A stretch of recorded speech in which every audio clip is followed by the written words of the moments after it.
خۆشەویستان لە کۆتاییدا هیچ کەسێک نییە دوعای قبول نەبێت. ئەوە گومانی خراپە. ئەمڕۆ پەیامم بۆ ئەو کەسانەیە لەبەرەوەی زۆرێک لە خەڵکی ئەو پرسیارم لێ دەکەن مامۆستا چی بکەم تا دوعاکەم قبول بێت؟ مامۆستا بۆ دوعاکەم قبول نابێت؟ کاکە دوعا نییە قبول نەبێت. پێغەمبەری خوا عەلەیهی السەڵات وەسسەلام دەفەرمێت إن الله حيي كريم يستحي إذا رفع الرجل يديه أن يردهما صفرا خائبتين.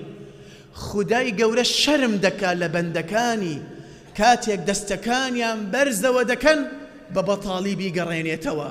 خدای گەورە وەڵامت ئەداتەوە، بەڵام یەکێک لەم سێ وەڵامە پێغەمبەری خوا عەلەیهی السەڵات وەسسەلام دەفەرمێت ما من مسلم يدعو بدعوة ليس فيها إثم ولا قطيعة رحم إلا أعطاه الله بها إحدى ثلاث. هر مسلمانك دعاء بكات بباريتوا